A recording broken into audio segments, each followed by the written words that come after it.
Okay, what's up, guys? It is Dave.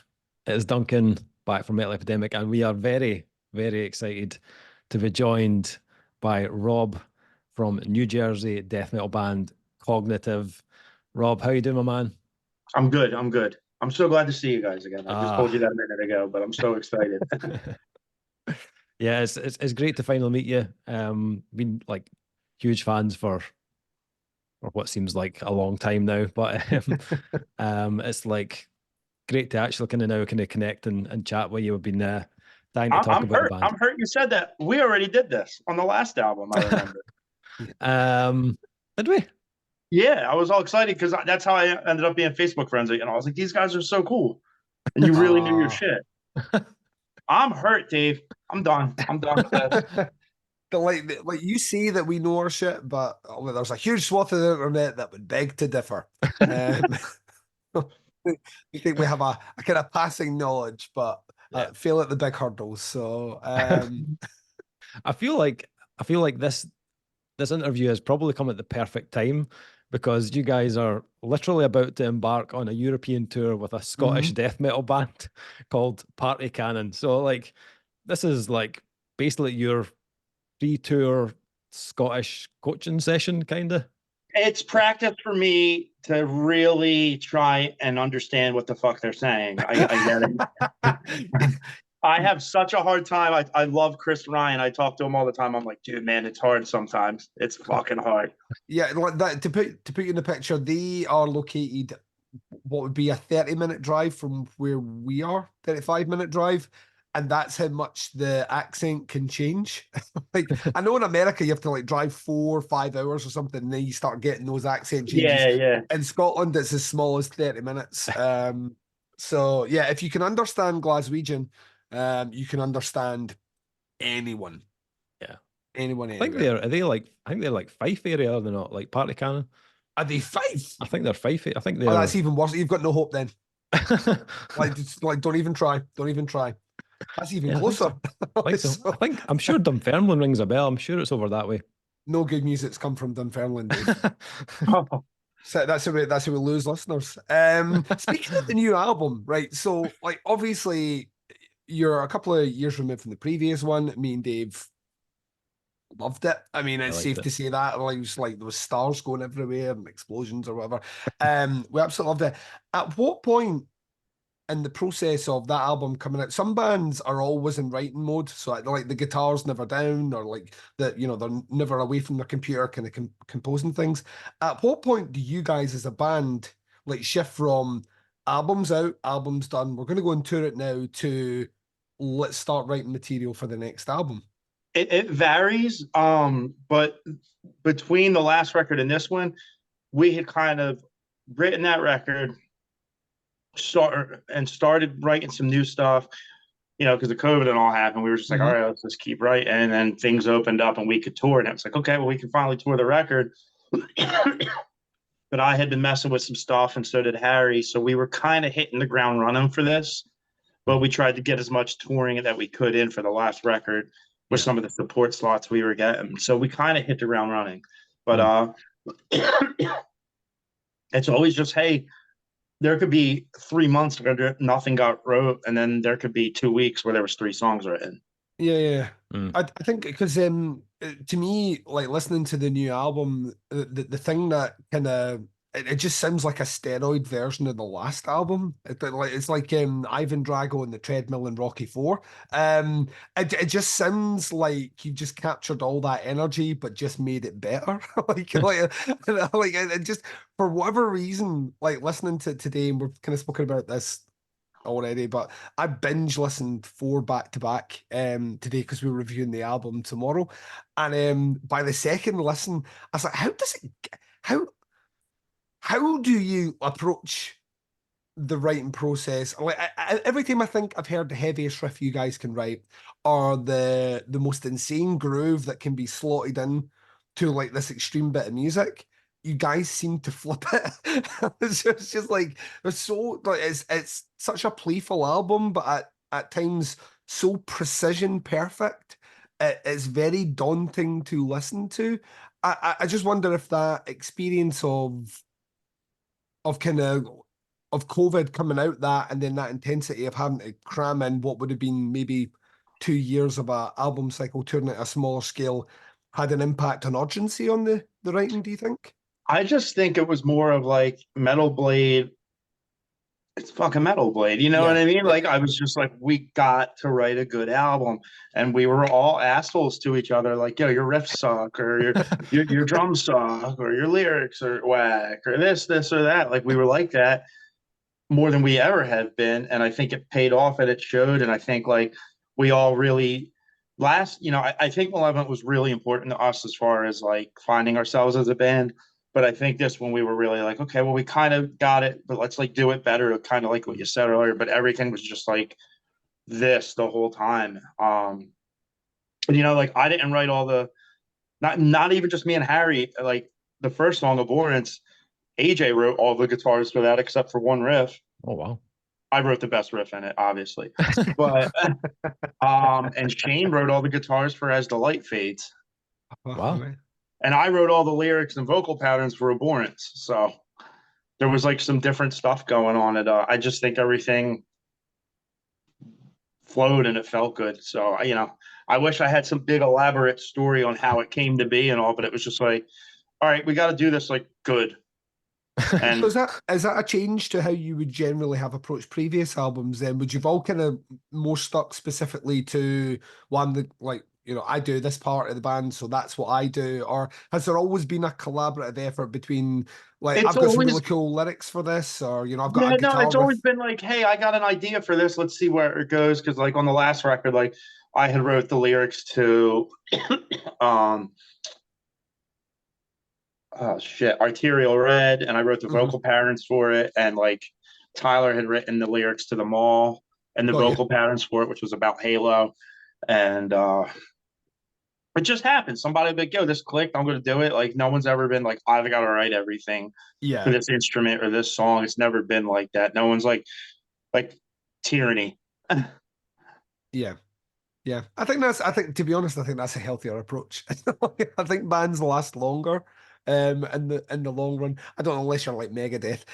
Bands last longer in the long run with a collaborative kind of situation. It's a band after all. So I'm stealing all Dave's thunder. I was going to make sure Dave was alive, by the way. I haven't heard him or seen him yet. I will speak until Dave asks a question. That's my curse. It's cool. Well, I didn't realize that like so many of you guys were involved in the kind of writing process of it. That kind of blows my mind a bit because AJ in particular is like not only a fucking machine behind the kit, but he's producing as well, and he's writing riffs. Like holy shit, that's kind of insane. Obviously we're about to kind of review the album in the next kind of day or so, and have been rinsing it pretty hard over the last kind of week or so. But I don't want to spoil anything, but this is a monster. Like this album was an absolute monster. And there's a moment on every track that just feels just so kind of satisfying to listen to. The one that kind of caught me kind of completely off guard was As the Light Fades. And I don't think I've ever had goosebumps from a guitar solo before. I think this is like a first for me. There's an absolutely kind of an incredible kind of build up on that track, which leads into this kind of dual kind of guitar solo that just kind of blew me away. It is Shane will get a big kick out of it. I mean, Harry wrote the guitar so obviously, but like Shane wrote that song instrumentally, and then vocally he wrote everything, and lyrically it was his father had passed away when we were in between records, so he had written that song about his father, and he had written. I know what part you're talking about, where Harry just comes in and like. I always felt in my heart like you hear that solo, it's like a giant goodbye. It feels like it's just fucking huge. And then the way it ends, it's just I can see that. Shane's gonna really appreciate that. I love that song. Yeah, it's like the thing that makes it stand out is it's not formulaic to the album either. And some bands fall into, and it's not a knock. If you can rip a guitar solo, then rip a guitar solo. But I think it has more prominence and more poignance on the album overall because like all your other songs aren't laced with moments like that. Yeah. It's the same with the injection of the kind of tonal screaming that's on it, the kind of melody screaming that works through it. It's not overused on the album, but when it is used, Mm. it's like it's just moments where, like I've said before, like you think you've kind of worked out what your sound is, and then that element comes in, and you're just like, fucking hell, that's like it's another gear. That's just like there is no. It appears that there is no glass ceiling for what you can bring in as a band in the Yeah, I mean, genre that you're in. Shane was to me, I think Shane's the highlight on this record. Like, I just really think like I was really proud of everyone, but like Shane really found himself and found a way to do things that like we've tried to push him to do before or tamed him back on. And Shane found a way to do what made him happy, but also what fit into our style in a way. And he sounds incredible on every song. Like there's a part on one of the songs, Containment Breach. It's just a super heavy slam, and we were doing vocal parts and ideas and all. And I was like, "Yo, we never do this. Just keep it super brutal the whole time. Don't get up and down." I was like, "We don't have traditional slams normally. We normally got a little bit of like popping the collar kind of stuff." And I was like, "It's very straight traditional, like Texas death metal, Devourment-esque slam." And I was like, why don't we do that vocally too and just keep it like traditional on that part? And like he was all about it. So like just the way everything came together on this record to me was special. It's cool to hear you guys really like it, because I say this all the time. I'm like, I write music for me. I'm like, I would like this. Yeah. So like when you write something and you're like, oh, I don't care if other people like it, I think it's cool. It's cool when you start hearing people being like, dude, it's sick. Like, I get it. Like, because like Yeah. to me, like I write this stuff and I'm like, I want to play in front of millions of people all the time, and God bless the bands that get to do it. But at the end of the day, I'm still happy that I get to say that I do it this way. Mm.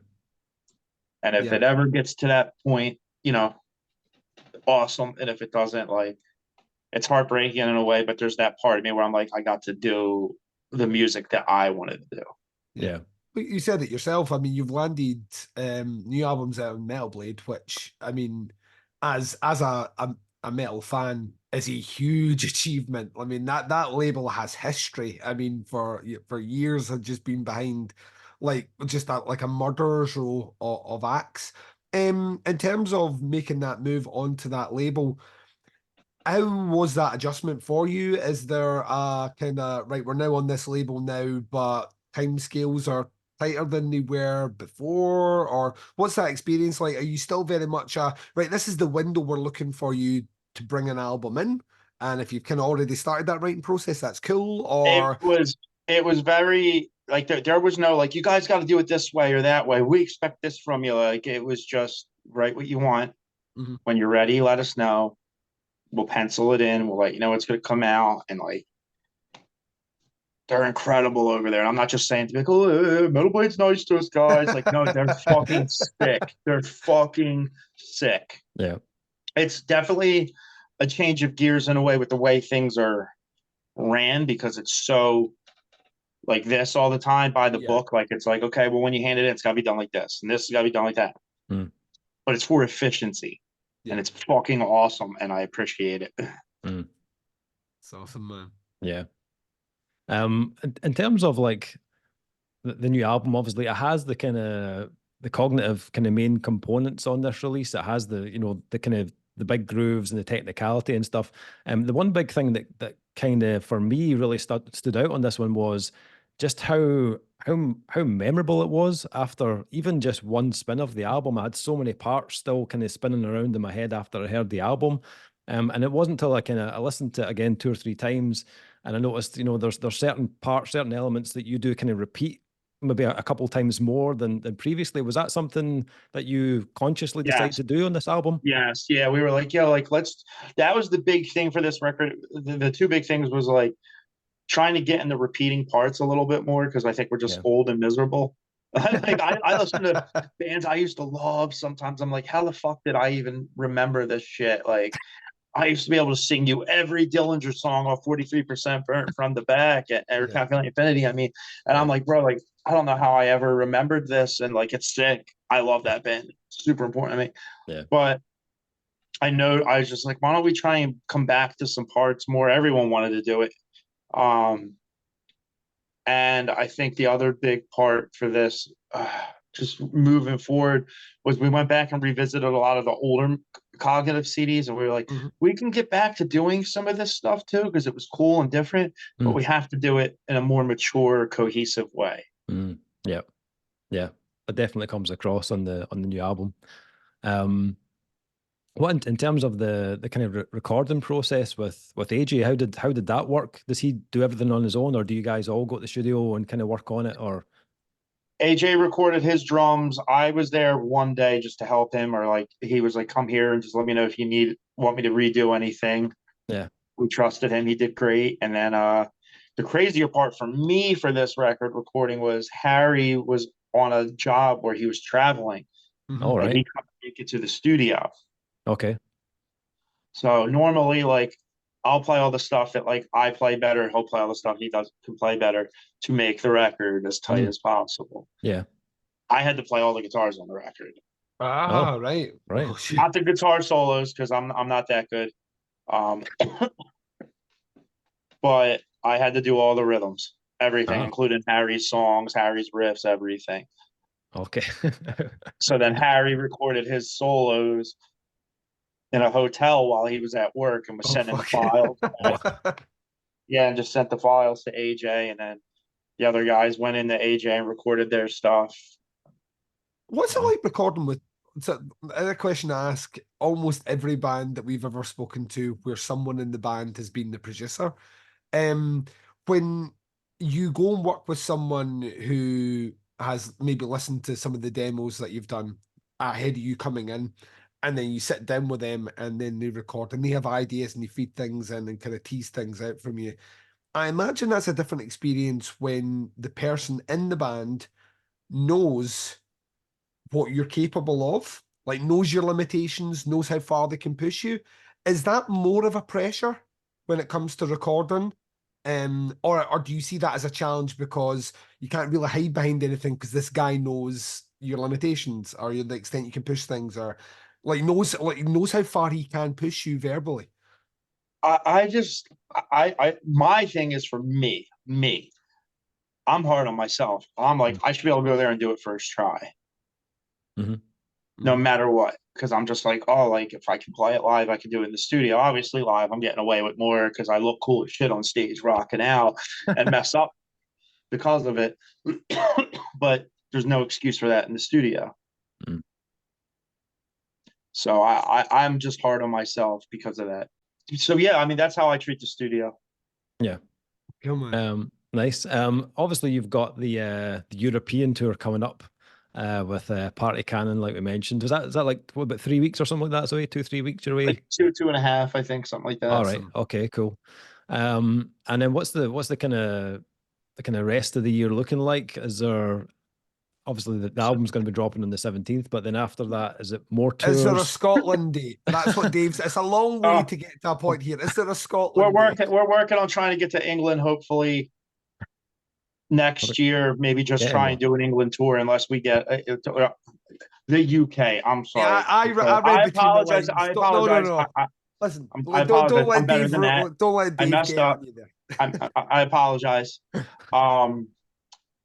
I want to try and get to the UK. I mean, in a grand scheme of things, I would like just to be a full European tour again and just have UK dates. But if it makes sense to try and do just a UK tour possibly, then maybe we'll do it. But aside from that, it's getting announced Thursday, so I can talk about it now. We're announcing it on Thursday, our headliner, album release tour. It's nothing crazy long, but it's us.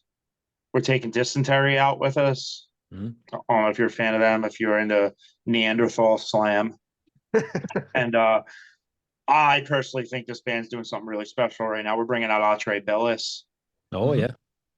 I think that record, I think that band's got something special going on right now. Yeah. So I think that'll be their first time on the East Coast, which is good. Then we've got that Canadian Infestation tour with Benighted.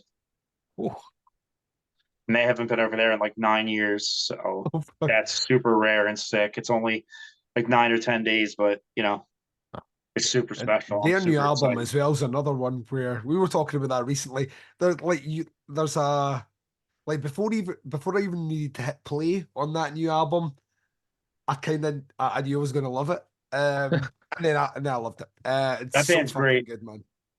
And then we have another tour in November, but I can't talk about it yet. Okay. But Okay. it'll be super special. I think people are going to be like, wow, that's so cool. Yeah. Cool, man. November. Cool. Nice. Keep him busy then. Yeah. Keep him busy. I know you're one that kind of listens to a lot of other bands and tries to get into kind of the newer releases and stuff. Is there stuff you've been listening to recently that you've really liked? Anything that you've thought like you would recommend, or anything that you should think people should check out? Oh man, I can give you a list. Sleep Token, Sleep Token, Sleep Token. I'm all over it. I'm all in. I'm all in. I'm all about it. All in. Sleep Token. I really like what I've got to hear of the new Ulcerate. Oh yeah, Sorry. Yeah. I really like that. I really like the Outre Billis record. yeah. Um, the new Last of Lucy record's really good. Oh, I've not If heard you're, Oh that yet. yeah. They are they on Transcend Obscurity? Is that yeah, they've got a new record that's really good. yeah? What I got to hear, I haven't got to hear the whole thing yet. The new Replicant record. Oh yeah, yeah. That's cool. There are boys too. Curious to see what the new Rivers is going to sound like. Obviously, they put that one song out. Yeah. I haven't even got to hear it yet. Um, Yeah, they're cool. I'm Label mates really as into well. Knocked Loose again. I love Knocked Loose. Yeah. Yeah. And I'm really into this band called Brat right now, and they're opening the Summer Brat. Slaughter tour. Oh yeah, yeah. I heard of them. Kind of like a grind power violence band, but I think they do it like really good. I think it's special. Yeah. I think yeah. Is it the Nuclear Blast? No. Prosthetic. Prosthetic. Oh, that's right. I know the ones. Yeah. Yeah. Yeah. They're cool. Yeah. Not the new Knock Loose will be out in like a couple of weeks, something like that. It's due. But that should be pretty killer. We've been kind of keeping up with the singles on that one. We just saw them live actually, just kind of last month. They were over in Glasgow, but they were heavy as fuck. killer. Yeah. The new Vitriol's good too. Vitriol. Did I listen to that The new one? Vitriol record's good. Oh yeah, I don't think I've listened to that yet. Good. It's Vitriol. given me at least 3 to check out. So you can come back. Yeah. In terms of in terms of when you go on the road and stuff, are you, because I know some bands it's like video games and movies. Is it video games, movies, and continue listening to music, or when you're in kind of touring mode, is it more comfort music, stuff you grew up listening to, stuff like that, or is it still It's like all actively different. tracking? Yeah, I mean, like me and Shane, and we kind of like play switch here and there, but driving, we all listen. You hardly listen to metal when we're on tour because you're just pounded by it all the Surrounded by time. it, yeah. Yeah, I mean, sometimes I'll put it on. I'll be like, man, I want to listen to this. This is special. But like, for the most part, like if I'm driving or whatever, like I'm listening to like 90s skate rink music, like stuff like that, or Sleep Token. I'm so into Sleep Token, so into it. Rap as well. Most of us, it's mostly that or like 80s hair metal or stuff like that. Yeah. Yeah. Nice. It takes something really special for me to be like, all right, I want to hear more screaming after I just heard screaming I was every about to night. say, like, yeah, that to me would not be. There's a certain point where, like, you kind of have Yeah. to. I've got like a horror movie review podcast as well, and every October I do that. Like, you do one horror movie a day for the 31 days of October. And I get to the end of that, and I think for the first week after, you could not. You're like, pay I me want to more. watch Disney. Yeah, it's literally anything else. It's like action movies with Jean-Claude Van Damme from 1984, and that's the wheelhouse. That's the niche. For about a week, I just can't do it, and it's like my favorite genre, and I just can't, because it's just back to back to back. I can't imagine living, breathing, and it's not just that; it's the venues you'll be playing in. Will be playing metal before the bands come on. Right. Playing And metal like, in between the bands. I try to watch the locals as much as I can, but like sometimes you just got to get away from it. Yeah. Yeah. I like to watch logos because sometimes you get some really good stuff, man. You're like blown away, and you just want to support them because we've been the You local were band, there. so I try to do it. Yeah. That's cool, man. It's the same for us. Like when we go to quite a lot of shows, but as soon as you come out of a show, like when we stick music on in the car on the way home, it's like just the most chilled album that you can put on. That's if I Coming home. put music on. You know how many times I just get in the car in silence and I'm like, Yeah. yes, give my ears a rest. Yeah. Absolutely. Anyway, yeah. I can't wait to see the reaction to the new album when it drops. I hope everyone loves it as much as we do. It's dropping on May 17th on Metal Blades. I'll put all the links below so people can check out the pre-order and stuff. Rob, thanks so much for taking the time to do this, especially when you're like getting ready to go off and going tour. on tour tomorrow. I don't know if we stressed that, but traveling to Europe tomorrow to go on tour. Yeah. So thank you for squeezing in a bit of time to No, chat dude, to it's us. not a problem. I got a couple more later to do still, and I don't know if I'm gonna get a work call still. I don't know, but the grind never stops. Sleep when I'm dead. Yeah. No, Sure. sleep once you sleep once you played Scotland. Right, Scotland's first. Oh, I'm gonna sleep on that plane. I hope, man. I hate flying. I fucking hate flying. Oh, I hate it. Yeah, I'm not a big fan of flying either, and I can't sleep on planes. So I fell it's just asleep like, the other day on my way home from. I was on a flight. I just got home on Sunday. I was on a jeez. plane. I was in Canada for 4 days, and I just got home Sunday. Went to work 14 hours on Monday, and then started packing. Got a work call. Then the work call got canceled, but we might get another work call right now. So I'm all right. I don't have to go, and I'm like, all right. Like I like money. Yeah, you can't switch off either though. Yeah. Well, not only that, like getting ready to be gone for 2 weeks. Like I make as much as I can. Yeah. So how long is the kind of first flight out? Where do you fly to? We go from here to Quebec or Montreal. We go to Montreal, land there. Then we fly to Heathrow, I think. Yep. Okay. And then from there we land in Hamburg. Right, Oh okay. God, so that's a day's. So we travel. leave tomorrow night and land Thursday morning. And then we got a hotel to just relax Thursday and get our merch together and all that stuff. Yeah. And then it's on the road we go. Well, we wish you all the success with the album launch and with this tour and the subsequent tours that are booked in as well. And thank you very much for taking some time to chat to us. Yeah, I appreciate you. We can bullshit for a minute once you quit recording too, and we can talk for a little bit. Nice but one. No, thank you. Your time doesn't go underappreciated and unnoticed, man. I know you guys.